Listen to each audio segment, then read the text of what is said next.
ఓం శ్రీ సద్గురుభ్యో నమ. 23/3/2026.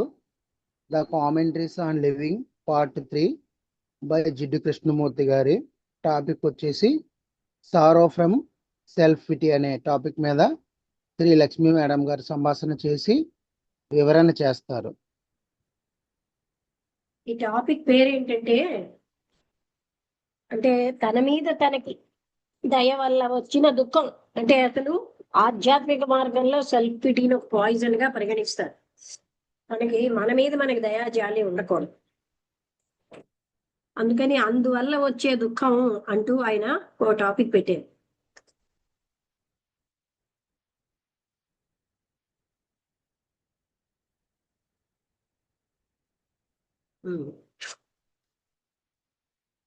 ఈ సంవత్సరంలో ఈ సమయంలో ఇంత వేడి వాతావరణంలో అది స్ప్రింగ్ సీజన్. సూర్యుడు చాలా తక్కువగా కాంతి వేడితో ఉన్నాడు. లైట్ గా గాలి అన్నది ఉత్తర దిశ నుంచి ఎక్కడైతే పర్వతాలు ఉన్నాయో అవన్నీ స్నోతో కప్పబడి ఉన్నాయి. అటువైపు నుంచి గాలి వస్తోంది. ఆ రోడ్డు పక్కనే ఉన్న ఒక చెట్టు ఒక వారం కిందటి కొత్త కొత్త ఆకులతో నిండిపోయి ఉంది. అవన్నీ సూర్యకాంతిలో మెరుస్తున్నాయి. అయితే కొత్తగా ఉన్న ఈ ఆకులు ఎంతో మృదువుగా, సున్నితంగా, చిన్నగా అవి అక్కడక్కడ కొన్ని చిన్న ఫ్లవర్స్, వాటికి ఏమోని ఆకులు లేకుండా ఉన్న చెట్లు ఉన్నాయి చిన్న ఫ్లవర్స్ తో. అవి కేవలంగా పువ్వులనే ఇస్తాయి. గాలి అన్నది 4 దిశలా వ్యాపించింది. ఇంకా వంట చేసేవాళ్ళు, మిగతా సర్వెంట్స్ అందరూ కూడా ఉన్నారు. వాళ్ళందరూ కూడా చిన్నపిల్లలు చాలా మంది. ప్లాస్టిక్ మూత పెట్టాను, ఆ బిట్టిని తీసుకుంటా. అక్కడ బిస్కెట్స్ ఉంటాయి, తీసుకో. చాలా మంది నువ్వు చేతి తెచ్చి కూర్చో.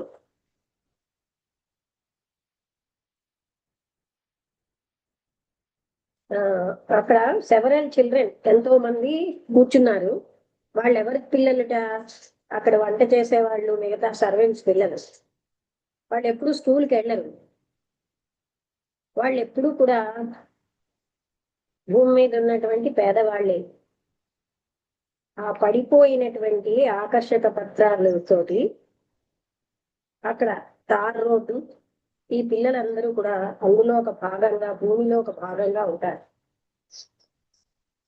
వాళ్ళు ఎవరైనా ఒక కొత్త వ్యక్తిని చూడగానే ఆశ్చర్యపోతూ ఉంటారు. వాళ్ళతో కూర్చోగానే వాళ్ళు సడన్ గా సైలెంట్ అయిపోతారు. వాళ్ళు అంతవరకు పెటల్స్ తో ఆడుకుంటున్నారు, అది ఆపేస్తారట ఆడుకోవడం. కొన్ని సెకండ్ల పాటు వాళ్ళేమో విగ్రహాలలాగా నిశ్చలంగా అయిపోతారు. కానీ వాళ్ళ కళ్ళు మాత్రం చాలా లైవ్లీగా, ఎంతో ఆసక్తితో, స్నేహభావంతో, అవగాహనతో ఉంటాయి. ఈ విధంగా ఆ పిల్లలు.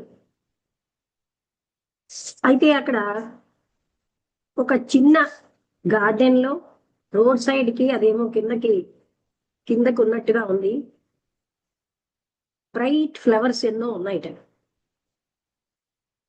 ఆ చెట్టు యొక్క ఆకులలో, ఆ గార్డెన్ లో ఒక కాకి ఆ మధ్యాహ్నపు ఎండ నుంచి కాపాడుకోవడానికి అక్కడ కూర్చుంది. దాని శరీరం అంతా కూడా ఆ బ్రాంచెస్ లో రెస్ట్ తీసుకుంటోంది. దాని యొక్క ఈకలు దాని క్లాస్ ని కప్పేస్తున్నాయి. అది ఎవరినో పిలుస్తోంది, లేదా ఎవరికో సమాధానం, ఇతర క్రోస్ కి సమాధానం చెప్తోంది. 10 నిమిషాల్లో 5 లేదా 6 వేరువేరుగా ఉన్నటువంటి అరుస్తున్న కాకులు వచ్చాయి. వాటికి ఎన్నో రకాలైన నోట్స్ ఉంటాయి, వాటి అరవడంలో ఎన్నో రకాలుగా. ఇప్పుడు మాత్రం కొంతమందితోనే అది సంతృప్తి పడిపోయింది. ఇది చాలా నల్లగా, దానికి గ్రే కలర్ నెక్ ఉంది, అద్భుతమైన కళ్ళు, అవి ఎప్పుడూ నిశ్చలంగా ఉండవు. దాని ముక్క అనేది చాలా గట్టిగా షార్ప్ గా ఉంది. అది కంప్లీట్ గా రెస్ట్ లో ఉంది, అయినప్పటికీ అలైవ్ గా ఉంది. మనకి విచిత్రంగా ఉన్న విషయం ఏంటంటే మన మనస్సు టోటల్ గా ఆ పక్షితో ఉంది. అది ఆ పక్షిని అబ్జర్వ్ చేయట్లేదు. దాని ప్రతి డీటెయిల్ దాని దగ్గర ఉన్నా సరే, it was not the bird it self, అది ఆ పక్షే కాదు. ఎందుకంటే అక్కడ ఏమీ ఐడెంటిఫికేషన్ దాంతో లేదు. ఆ పక్షితో, ఆ కళ్ళు, దానికి ఉన్న షార్ప్ బీకు, ఆ సముద్రం అన్నది చేపలతో, పక్షులతో, ఈ విధంగా వాటి ద్వారా వెళ్తూ వాటి కావలకు కూడా వెళ్తుంది. షార్ప్ గా, అగ్రెసివ్ గా ఉన్న భయంకరంగా ఉన్న మనస్సు ఆ కాకిది మైండ్ అనేది స్పార్మ్, అంటే అదేమో సముద్రం యొక్క వాటిలో ఒక భాగంగా ఉంది. ఈ మైండ్ అనేది చాలా విశాలంగా, హద్దులు లేకుండా, కొలతలకు అతీతంగా, ఏ చిన్న కళ్ళ యొక్క మూమెంట్ ని అవేర్నెస్ తో, ఆ బ్లాక్ క్రోని అంటే నల్లగా ఉన్న ఆ క్రో యొక్క మూమెంట్ ని అవేర్నెస్ తో చూస్తూ, కొత్తగా మెరుస్తున్న ఆకులని అవన్నీ ఉన్నాయి. అది దానికి పడిపోతున్న పెటల్స్ యొక్క ఎరుక ఉంది, కానీ అక్కడ ఫోకస్ ఆఫ్ అటెన్షన్ ఏమీ లేదు. ఏదో ఒక పాయింట్ నుంచి అటెండ్ అయ్యే పాయింట్ కూడా లేదు. స్పేస్ లాగా కాకుండా దాంట్లో ఏదో ఒకటి ఉంటూనే ఉంటుంది. ఒక డస్ట్ పార్టికల్, భూమి, హెవెన్స్ కు సంబంధించిన ఇదంతా కూడా సంపూర్ణంగా శూన్యంగా, అది ఎంటీగా ఉంటూ అన్నిటినీ అటెండ్ అవ్వగలుగుతుంది ఏ కారణము లేకుండా. దాని అటెన్షన్ అన్నది, అంటే అసలు టోటల్ అటెన్షన్ లో ఉన్న స్థితి చెప్తున్నారు ఆయన.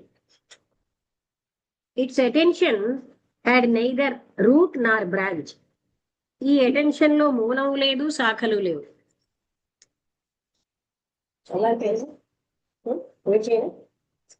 నువ్వు చేసుకోలేదు.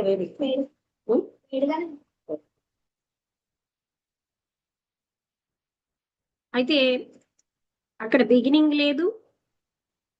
ఆ మనస్సు ఎలా ఉంది? ఎంటీగా ఉంది. అలా అని చెప్పి ఎలా ఉంది? టోటల్ అటెన్షన్ తో ఉంది. ఆ అటెన్షన్ లో అన్ని గమనిస్తోంది, కానీ ఏ కారణము లేదు. ఈ అటెన్షన్ అనేది చాలా, దానికి మూలం లేదు, బ్రాంచ్ లేదు. ఆ శక్తి అన్నది ఆ ఎంటీ స్టిల్నెస్ లో ఉంది. అది తయారు ఎంతో ఉద్దేశపూర్వకంగా తయారు చేసుకున్న శక్తి కాదు. అది అలాంటిది అయితే వెంటనే డిసిపేట్ అయిపోతుంది దాని మీద ప్రెషర్ రాగానే. ఇది ఎలాంటి ఎనర్జీ అంటే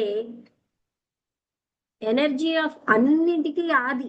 ఇట్ వాజ్ లైఫ్, అదే జీవం, సమయాతీతమైనటువంటి జీవం అయి ఉంది.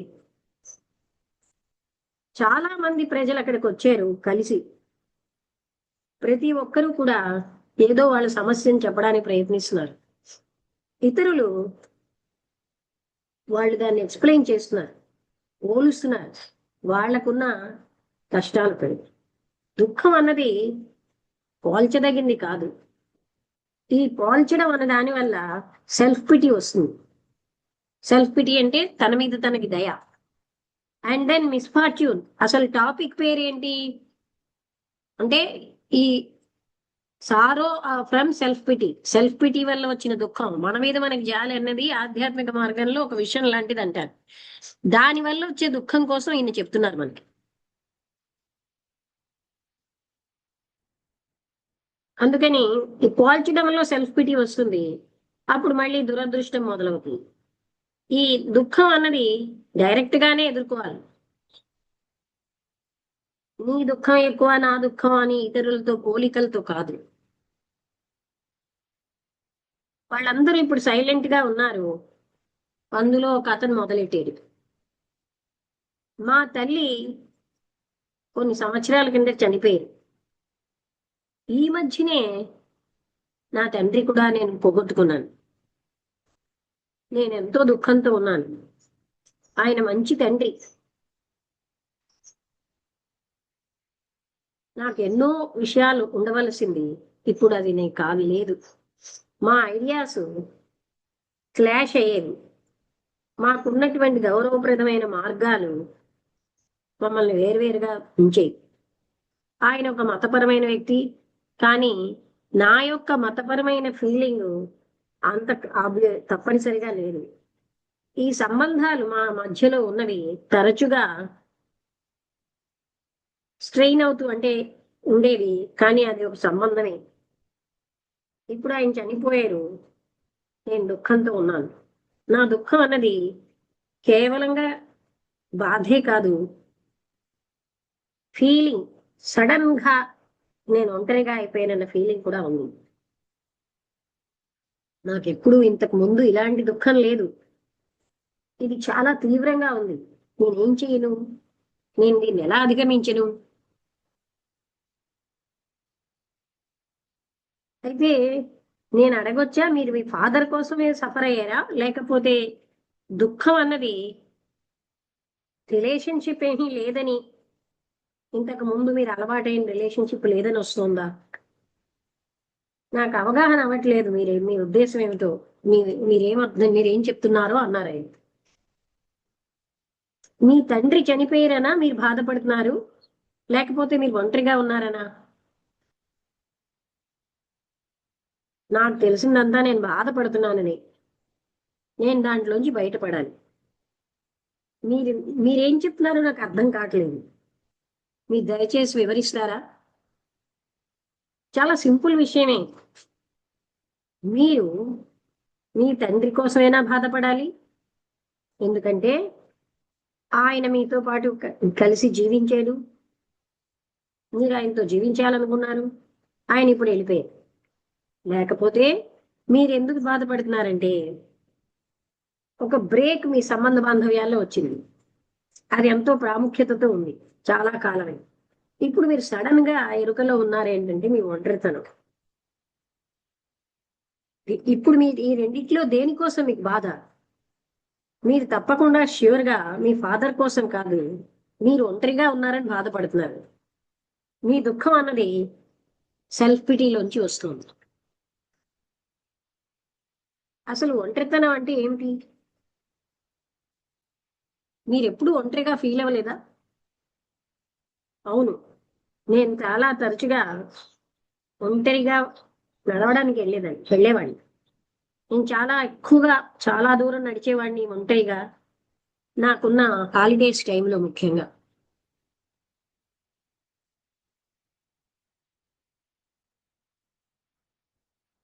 అయితే ఫీలింగ్ ఆఫ్ లోన్లీనెస్ కి ఏకాంతంగా ఉండడానికి ఒక తేడా లేదా? సాలిటరీ వాక్ లో మీరు ఏకాంతంగా ఉండడానికి ఒకవేళ ఉంటే, నా నాకు లోన్లీనెస్ ఏమిటో ఐ డోంట్ థింక్, నాకు తెలియదని నేను అనుకుంటున్నాను. I don't think we know what anything means. వీటన్ని ఎక్సెప్ట్ వెర్బల్లీ, మాటలతో తప్ప వీటి అర్థం ఏమిటో నాకు తెలియదు అని ఇంకొక ఆయన అన్నారట. మీరు ఎప్పుడు కూడా ఈ ఒంటరితనం అన్న ఫీలింగ్ మీరు ఎక్స్పీరియన్స్ చేయలేదా? మీకు ఒక ఎలా అయితే పంటి నొప్పిని మీరు అనుభవిస్తున్నారో అంత యథార్థంగా ఒంటరితనం యొక్క బాధను మీరు అనుభవించలేదా? మనం ఎప్పుడైతే ఒంటరితనం కోసం మాట్లాడుతున్నామో సైకలాజికల్ బాధని మనం ఎక్స్పీరియన్స్ చేస్తున్నామా, లేకపోతే మనం ఇంతవరకు డైరెక్ట్ గా ఎక్స్పీరియన్స్ చెయ్యని దానికి ఒక వర్డ్ తోటి మనం కేవలంగా పదం వాడుతున్నామా? మనం నిజంగా సఫర్ అవుతున్నామా, లేకపోతే సఫర్ అవుతున్నాం అనుకుంటున్నామా? లోన్లీనెస్ అంటే ఏమిటో నాకు తెలుసుకోవాలని ఉంది అన్నారు ఒక ఆయన. మీ ఉద్దేశం ఏంటి? దాని వివరణ కావాలా?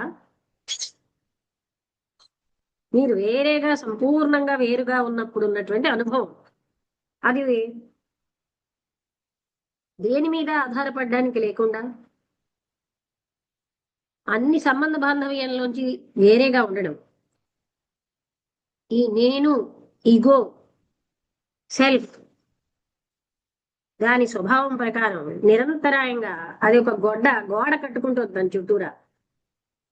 దాని పని అంతా కూడా వేరుగా అవడానికి. ఈ వేరే దాన్ని మనం ఎరుకతో ఉన్నప్పుడు అది ఒక సద్గుణాలతోటి ఐడెంటిఫై అవుతుంది. భగవంతుడితోటి, సంపదతోటి, పర్సన్ తోటి, దేశంతోటి, ఆదర్శాలతోటి. ఈ ఐడెంటిఫికేషన్ అన్నది ఐసోలేషన్ లో ఒక భాగం. అంటే నేను ఒంటరిగా ఉన్నాను కానీ నేను భారతీయుడిని, నేను ఒంటరిగా ఉన్నాను కానీ నేను వాళ్ళకి ఆ గ్రూప్కి చెందుతాను, ఇలా ఐడెంటిఫై అయిపోతాం. ఇన్ అదర్ వర్డ్స్, ఇంకో రకంగా చెప్పాలంటే మనకి తెలుసున్న ప్రతి మార్గం ద్వారా మనము ఈ ఒంటరితనం అన్న బాధ నుంచి ఎస్కేప్ అయిపోతాం, నేను వేరేగా ఉన్నానన్న భావం నుంచి. అందుకనే దాన్ని మనం ఎప్పుడు డైరెక్ట్ గా అనుభవించాం. అంటే దానిలోంచి మనం ఏదో భయపడుతున్నాం, అందుకే దాన్ని ఎప్పుడు ఫేస్ చేయం. అదేమిటో మనం తెలుసుకోం. ఎప్పుడు కూడా దాని నుంచి పారిపోవడమే. ఏదో ఇంకొక వ్యక్తిలోనో ఇంకొక వస్తువులోనో మనం మన యొక్క రక్షణ తీసుకుంటాం. దానివల్ల మళ్ళీ మనకి భయం పెరిగిపోతుంది. ఈ విధంగా మీరు ఎప్పుడు ఒంటరితనం అన్నది ఫీల్ అవ్వలేదా? సంపూర్ణంగా వేరేగా అయిపోయి మీరు చెప్పిన దాంట్లో నాకేంటో ఐడియా ఏమి లేదు అన్నారు ఆయన. అసలు మీకు దుఃఖం ఏమిటో తెలుసా? మీరు ఎప్పుడైనా ఈ దుఃఖాన్ని ఎంతో స్ట్రాంగ్ గా, మీరు ఎంత అయితే మీకు పంటి నొప్పిని అనుభవిస్తున్నారో అంత స్ట్రాంగ్ గా దుఃఖాన్ని అనుభవించారా? మీకు ఎప్పుడైతే ఒక పంటి నొప్పి ఉందో వెంటనే మీరు దానికోసం ఏదో చేస్తారు. మీరే ఒక డెంటిస్ట్ దగ్గరికి వెళ్తారు. దుఃఖం కూడా ఉన్నప్పుడు మీరు దాని నుంచి పారిపోతారు. మీ యొక్క ఎక్స్ప్లెనేషన్స్ ద్వారా, నమ్మకాల ద్వారా, డ్రింక్ ద్వారా, మొదలైన వాటి ద్వారా మీరు యాక్ట్ చేస్తారు. కానీ ఆ యాక్షన్ అన్నది మీ మనస్సుని ఫ్రీ చేయదు, దుఃఖం నుంచి స్వేచ్ఛగా ఉంచదు.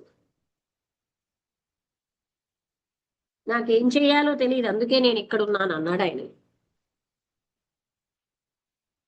ఏం చెయ్యాలో తెలుసుకోవడానికి ముందు ఈ దుఃఖం ఏమిటో మీరు తెలుసుకోవాల్సిన అవసరం లేదా? మీరు ఒక ఐడియావే ఫార్మ్ చేసేసుకున్నారు, ఒక జడ్జిమెంట్ దుఃఖం అంటే ఏమిటో. తప్పనిసరిగా ఈ పారిపోవడం, ఈ ఇవాల్యుయేషన్, ఈ భయం, ఇవన్నీ కూడా మిమ్మల్ని అనుభవించడం నుంచి, డైరెక్ట్ గా అనుభవించడం నుంచి దూరం చేస్తున్నాయి. మీరు ఎప్పుడైతే ఒక పంటి నొప్పితో బాధపడుతున్నారో మీరు ఐడియాస్, ఒపీనియన్స్ పెంచుకోరు. దాన్ని ఆ పంటి నొప్పిని కలిగి ఉంటారు, దాన్ని పోగొట్టుకోవడానికంటూ ఏదో చేస్తారు, ఏదో ఒక యాక్షన్ చేస్తారు. కానీ ఇక్కడ యాక్షన్ ఏం లేదు, ఇమీడియట్ గా లేకపోతే దూరంగా. కానీ మీరెందుకంటే మీరేమీ నిజంగా బాధపడటం లేదు. బాధపడ్డాన్ని అవగాహన చేసుకోవడం. మీరేం చేయాలంటే దాన్ని మీరు చూడగలగాలి, దాని నుంచి పారిపోవడం కాదు. మా తండ్రి గారు ఇంకా గుర్తు చేసుకోవడానికి అతీతంగా వెళ్ళిపోయారు, అందుకే నేను బాధపడుతున్నాను. ఈ టీచర్ అంటే నేను బియాండ్ ఈ సఫరింగ్ నుంచి బయటకు వెళ్ళడానికి నేనేం చెయ్యాలి? మనం ఎందుకు బాధపడుతున్నాం అంటే సఫరింగ్ లో ఉన్న సత్యాన్ని మనం చూడం. అక్కడున్న యథార్థం, మన యొక్క ఐడియాలు, ఇవన్నీ కూడా ఆ ఫ్యాక్ట్ కోసం ఉన్న ఐడియేషన్, ఇవన్నీ సంపూర్ణంగా వేరైనవి. అవి రెండు రకాలైన దిశల్లోకి వెళ్తున్నాయి. మీకు నిజానికి యథార్థంతో సంబంధం ఉందా, లేకపోతే కేవలంగా సఫరింగ్ అన్న ఐడియాతో సంబంధం ఉందా? నా ప్రశ్నకు మీరు సమాధానం చెప్పట్లేదు. నేనేం చేయడం అని ఆయన అడిగారు. మీరు సఫరింగ్ నుంచి ఎస్కేప్ అవ్వాలనుకుంటున్నారా? దాని నుంచి ఫ్రీ అవ్వాలనుకుంటున్నారా? దాని నుంచి కంప్లీట్ గా స్వేచ్ఛ పొందాలనుకుంటున్నారా? మీరు కేవలంగా తప్పించుకోవాలనుకుంటే ఒక మాత్ర, ఒక నమ్మకం, ఒక ఎక్స్ప్లెనేషను, ఒక వినోదం మీకు సహాయం చేస్తాయి. అక్కడ తప్పనిసరి పరిస్థితులు ఆధారపడడానికి సంబంధించినవి, భయము మొదలైనవి ఉంటాయి. మీరు దుఃఖం నుంచి స్వేచ్ఛ పొందాలంటే మీరు పారిపోవడాన్ని ఆపియాలి.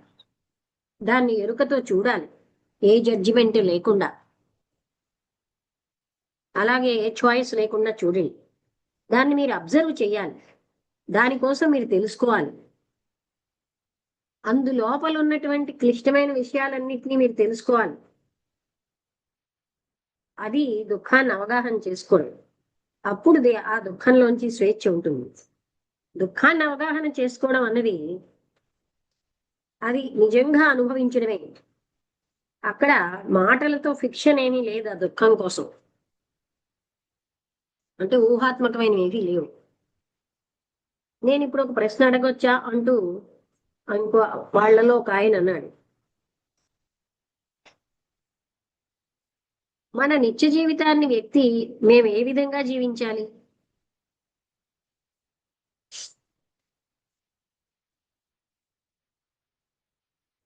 ఆ ఒక్క రోజు, ఆ ఒక్క గంటకే మీరు జీవిస్తున్నట్టు జీవించండి.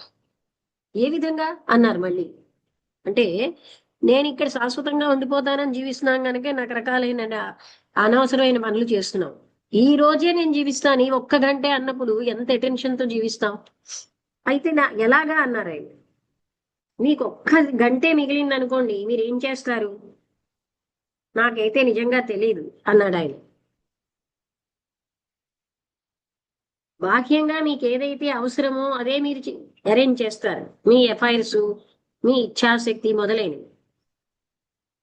మీ కుటుంబాన్ని పిలిచి ఫ్రెండ్స్ని పిలుస్తారు, వాళ్ళని క్షమించమని అడుగుతారు. మీరు ఎప్పుడైనా వాళ్ళకి చేసినటువంటి హానికి మీరు కూడా వాళ్ళని క్షమిస్తారు, వాళ్ళు ఏ హాని చేసినా. అప్పుడు మీ మనసులో ఉన్న అన్ని విషయాల్ని మీరు వదిలేస్తారు. మీ కోరికలు మొత్తం, ఈ జగత్తు, అది ఒక గంటకి మీరు చేయగలిగారు అనుకోండి, అప్పుడు రోజుల తరబడి, సంవత్సరాల తరబడి కూడా మీరు అలా ఉండగలరు. అలాంటి సంభవం అంటారా? ప్రయత్నించండి, అప్పుడు మీరు దాన్ని చేయగలరు. ఇక్కడితో అయిపోయింది ఆ టాపిక్. అంటే ఏంటి సారో? ఇక్కడ ఈ టాపిక్ పేరేంటి అంటే sorrow from self pity. Self pity వల్ల వచ్చిన దుఃఖము. అంటే ఎక్కువగా మనం ఏం చేస్తూ ఉంటామంటే కంపేర్ చేస్తాం. మనకు దుఃఖం వస్తే వాళ్ళ దుఃఖం తోటి వీళ్ళ దానితోటి పోల్చడం. అందువల్ల మనం ఎప్పుడు కూడా అంతేగాని దుఃఖాన్ని లేదా దుఃఖంలోంచి పారిపోతున్నాం, కానీ దుఃఖాన్ని ఎదుర్కోవటం లేదు. దుఃఖాన్ని చాయిస్లెస్ అవేర్నెస్ తో చూసినప్పుడు మాత్రమే దుఃఖంలోంచి స్వేచ్ఛని పొందగలం. మనం పారిపోవాలనుకుంటున్నామా, దుఃఖం లేకుండా అవ్వాలనుకుంటున్నామా అన్నది మనం తెలుసుకోవాలి. వసంతలత చెప్తావా?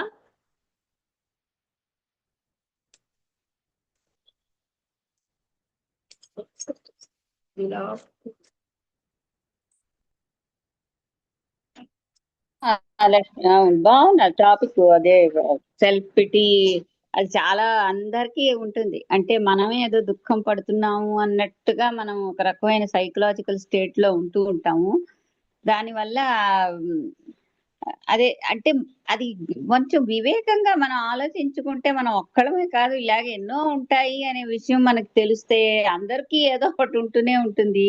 పోలికే అలా మనం అలా కాదు వసంతలత, ఇక్కడ టాపిక్ అర్థం చేసుకో. ఆయన ఏమంటున్నారంటే అందరికీ ఉంటుంది అవన్నీ కాదు, ఫేస్ వాట్ ఈజ్ సారో అనేది చూడమంటున్నారు. Don't compare. ఈ కంపారిజన్ వల్లే మనకి ఏంటంటే బాగా దుఃఖం ఎక్కువ అవుతుంది. దుఃఖం వస్తుంది. అది కంపారిజన్ వల్ల వస్తుంది. అది చాలా వెరీ ఇంపార్టెంట్ ఫ్యాక్ట్ అనిపిస్తున్నారు నాకు. వై ఎందుకంటే do we concern of others? మనకి ఇతరులతో సంబంధం ఏముంది? అంటే మనం యూజువల్ గా మిగతావే మనం అదే కదా సైకలాజికల్ గా ఇప్పుడు others నీకు అంటే జనరల్ గా మనుషులకి అలవాటు, ఈ అలవాటుని కాదు ఇక్కడ చెప్తున్నది కదా, దాన్ని హైలైట్ చేయకుండా don't compare it, see it, observe it, అది కదా. అబ్జర్వ్ చేసినప్పుడు కదా, అంటే మనకి ఎవరిదైనా ఒకళ్ళతో ఒకళ్ళు కంపేర్ చేసుకోవడానికి ఏం లేదు. సైకలాజికలీ మనం డిపెండెంట్ గా ఉంటాం ఏదో విషయం మీద. అంటే ఒక్కళ్ళం ఉన్నప్పుడు ఏంటంటే ఒక రకమైనటువంటి భయం అన్నమాట. ఆ భయం కారణంగా, అంటే ఫిజికల్ గా కాదు, సైకలాజికల్ గా సాధారణంగా ఏదో ఒక గ్రూప్ కి చెందడము, ఏదో ఒక సెక్యూరిటీ కోసం వెతుక్కుంటూ ఉంటాము. అది కానీ మన నుంచి తీసేస్తే ఒక రకం అల్లల్లాడిపోతూ ఉంటాము, భయం వేస్తుంది.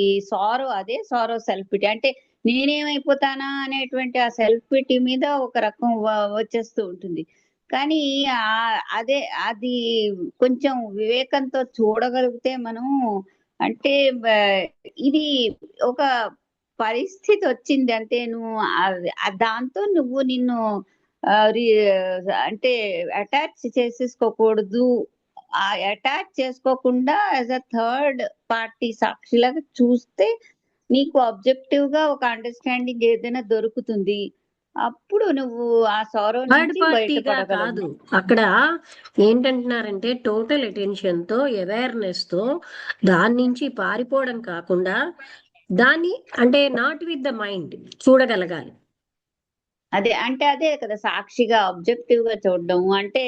వెనక్కి వెళ్ళి నువ్వు నీ మనసులో అంటే నువ్వే ఇక్కడ ఇవన్నీ పదాలు నువ్వు పెట్టేవనుకో, అక్కడ ఆ సాక్షి అన్న పదానికి ఒక్కొక్కరికి ఒక్కొక్క మీనింగ్ వస్తుంది. ఏమంటావు? చూసేవాడు ఒకడు ఉన్నాడు. అలాగా అంటే మనం ఎప్పుడైతే దుఃఖాన్ని ఒక రకమైన మనస్సు అన్నది లేకుండా, మనస్సు లక్ష్మి ఒకసారి విను, మనస్సు ఉన్నప్పుడు చూసేవాడు ఉంటాడు. నువ్వు చెప్పిన దాంట్లో కొంచెం రాంగ్ ఉంది. అది కాదు లక్ష్మి, చూడడం అంటే ఏమిటి? నన్ను అదే నేను కదా చూసుకోవడం ఇక్కడ అంటే నువ్వు అవగాహన చేసుకోవాల్సింది ఏంటంటే, అక్కడ మనస్సు ఎప్పుడైతే నిశ్చలమైందో నేనన్నది లేదు. లేదు చూడడం అంటే అనేది మరి ఎలా అప్పుడు అండర్స్టాండింగ్ ఎక్కడ వస్తుంది? అండర్స్టాండింగ్ నీలోనే కదా అదే వస్తుంది. అనుభవంలో వస్తుంది అక్కడ, ఎందుకంటే మనస్సులో వచ్చేది కాదు అది.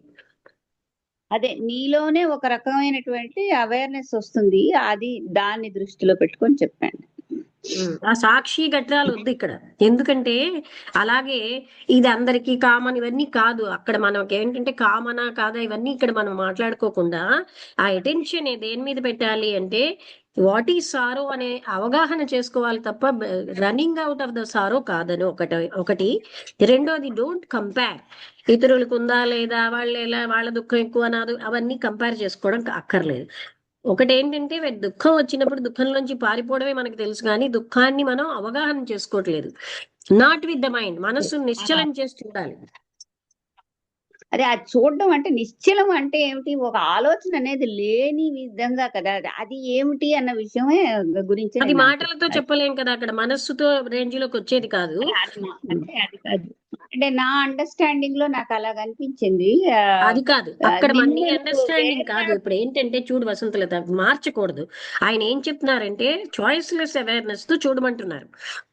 అంటే జస్టిఫికేషన్ చాయిస్లెస్ అవేర్నెస్ అంటే నిన్ను నువ్వు వెనక్కి తీసుకుని చూడడం. అది వెనక్కి తీసుకుని కాదమ్మా, ఏది వెనక్కి తీసుకుని? నిన్ను నువ్వు ఇన్వాల్వ్ చేసుకోకుండా, అది మనస్సుని నిశ్చలం చేసి ఏ ఆలోచన లేకుండా చూడగలగడం.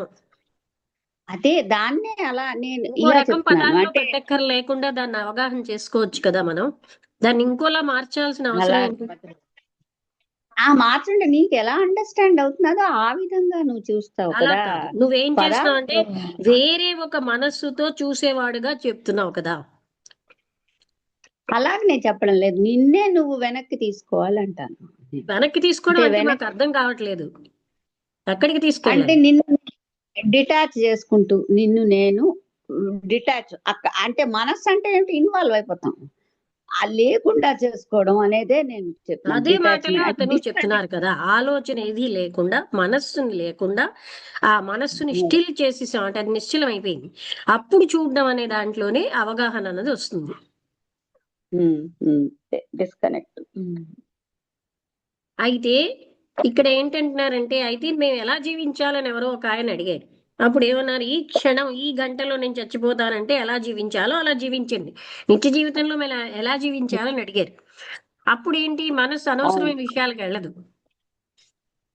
వెళ్ళదు. ఆ ఫ్యూచర్ పాస్ట్ మేము చూడవు. ఏది ఎదురుగుండా ఉంటే అది మనం మనస్సు దాని మీద అంటే డైరెక్ట్ అటెన్షన్ ఉంటుంది. దానివల్ల నీకు మనసు చలించదు అసలు. ఎవరిని తప్పులు పట్టం, మనలో అందరినీ క్షమించేస్తాం, వాళ్ళు మనని క్షమించమని అడుగుతాం, నీకు తప్పులు చేసిన దానికి అలా అని చెప్పారనమాట. అలాగా ఆ విధంగా అంటే ఆ క్షణంలో మనకు ప్రాపంచికమైన విషయాలతో దేంతో సంబంధం లేని స్థితికి వెళ్ళిపోతాం. అలా జీవించమంటున్నారు.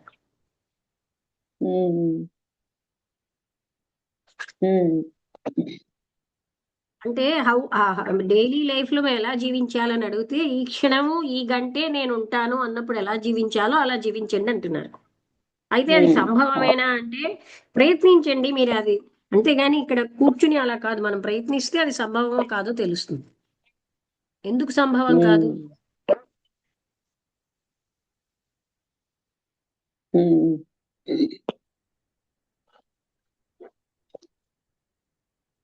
అలాగా ఎస్కేప్ ఇక్కడ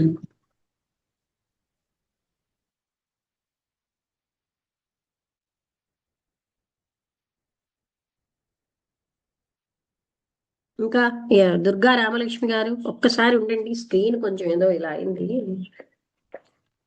టించట్ అయింది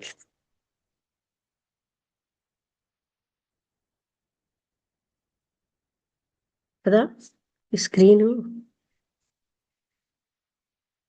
పార్టిసిపెంట్స్ సరే, దుర్గా రామలక్ష్మి గారు మీరు చెప్తారా? నమస్తే మేడం. నమస్తే అండి. నాకైతే ఈ లాస్ట్ సెంటెన్స్ చాలా బాగా నచ్చింది. ఒక గంటలో మనం గంటే మనం జీవిస్తాం అనుకుంటే ఎలా జీవిస్తామో అలా జీవించాలంట. ఇంకా ఆ నిమిషంలో ఇంకా మిగతా బాధలు అవి అన్నీ కొట్టుకుపోతాయి. ఇంకా ప్రెజెన్స్ ఒకటే మిగులుతుంది. ఆ నిమిషంలో ఏది అనుకుందో అదే మిగులుతుంది. అదైతే నాకు చాలా బాగా నచ్చిందండి. అయితే కష్టసాధ్యమైనా అది ప్రాక్టీస్ చేసుకుంటే అందరూ కూడా ఏవి నిలబడవు. ఇంకా అప్పుడు ఆ గంటలో ఇంకేం నిలబడతాయి? ఏ దుఃఖాలు ఉండవు, ఏ కోరికలు ఉండవు, ఏమి ఉండవు కదా. అన్ని కొట్టుకుపోతాయి ఒక్క దాంతో. చాలా అలాగే బాగుంది అనిపించింది. ఆయన దుఃఖం ఏంటి, తండ్రి చనిపోయాడనా నేను ఒంటరి అయిపోయానా అన్నదాన్ని అడుగుతున్నాడు, అడిగేది. మనకి మనం ఎప్పుడు అలా చూసుకోం గాని నిజంగా చనిపోయి, ఇప్పుడు చూడండి భర్త చనిపోయాడు అనుకోండి, అయ్యో నేను ఒంటరి అయిపోయిననే బాధే గాని ఆ భర్త ఎంతో మంచి గతులకు వెళ్ళాలనో ఆ అతనికి ఏంటవుతుందో అవేవి ఎవరు ఆలోచించరు. ముందు నా గతి ఏంటని ఏడుపు అంతాను. అవునండి, కరెక్ట్. అది మనం ఆ మాటల్లో చెప్తే నచ్చదు కానీ మనకు అదే ఏడుపు. అదేనండి, అది కూడా భవిష్యత్తు ఊహించుకునే వస్తుంది. అదే భవిష్యత్ అని కాదు, ఇప్పుడు తన కోసమే బాధ అంతా. అసలు భవిష్యత్తు లేదు కదా. భవిష్యత్ అనే కాదండి, ఇప్పుడు చూడండి ఒక ఎమ్మెల్యే గారి ఆ తండ్రి చనిపోతే నన్ను మాట్లాడమన్నారు వాళ్ళ ఇంట్లో. నేనేం చెప్పాను, ఏమో అనుకోకండి, నేను చెప్పే వాటికని ఏం చెప్పాను, చనిపోయిన వ్యక్తి కోసం ఎవరు ఏడవట్లేదు, నా బతుకు ఎలాగా, నేను ఎలా జీవిస్తాను, అప్పుడున్న కంఫర్ట్స్ ఇప్పుడు లేవే, అప్పుడున్న స్టేటస్ ఇప్పుడు లేదే, ఇది మన బాధ. భవిష్యత్తే కాదు, ఆ ప్రెసెంట్ కూడాను. అదే అండి, అందుకని చనిపోయిన వాళ్ళ కోసం ఏడవట్లేదు, దుఃఖం అంతా మన కోసమే. అవునండి, కరెక్ట్. అదే ఆయన అడిగారు, నీ తండ్రి చనిపోయిన తండ్రి కోసమా లేకపోతే నీ ఒంటరితనం కోసమా, ఆయనకున్న బాధ అంతా తను ఒంటరి అయిపోయాడని. అవునవును. అంటే అతను ఏమంటున్నారు, ఎస్కేప్ అవడం కాకుండా అవగాహన చేసుకోమంటున్నారు. అవగాహన చేసుకోవడం వల్లే అందులోంచి బయటపడగలరు. అవును, చాలా బాగుంది. కొన్ని సత్యాలు కఠోరంగా ఉంటాయి కానీ ఇప్పుడు భార్య మీద ప్రేమ, భర్త మీద ప్రేమ కాదు, ఆ భార్య వల్ల వచ్చిన సౌఖ్యాలకి మనం ప్రేమించుకుంటున్నాం. ఆ భార్య వల్ల, భర్త వల్ల వచ్చిన స్టేటస్ కి, సౌఖ్యానికి, మరో రకమైన వాటికి, సెక్యూరిటీకి, భర్త అంటే అని భర్త మీద కాదు మనకి, మన మీదే మనకి ప్రేమ. అవునండి. 100%. కానీ అది అవగాహన చేసుకోవడానికి మనకి నచ్చదు. అవును. తన స్వార్థ ప్రేమని ఆ భార్య మీ ప్రేమనో భర్త మీ ప్రేమనో చెప్పుకుంటారు. నిజమే. రమణ గారు మీరేమైనా మాట్లాడతారా? అర్థమైందమ్మా. అంటే ప్రతి దాని నుంచి అంటే ఆ దుఃఖం నుండి ఎస్కేప్ అయిపోవడానికి అనేక రకాలుగా ప్రయత్నిస్తాము. నిజమైన ఆ ఆయన మీద ఉన్న ఏమీ లేదు, మనం ఒంటరి అయిపోతామనే ఆలోచనలు తప్ప, అంటే నా గతి ఏంటి అనే ఆలోచన తప్ప ఇంకేమీ లేదు అక్కడ. ఆ విషయాన్ని అవగాహన చేసుకుంటే దాని నుంచి బయటపడతామనే విషయం చెప్తున్నారు. అది ఒంటరితనాన్ని కూడా మనం ఫేస్ చేయాలి, అందులోంచి పారిపోవడం కాదు. అవునమ్మా.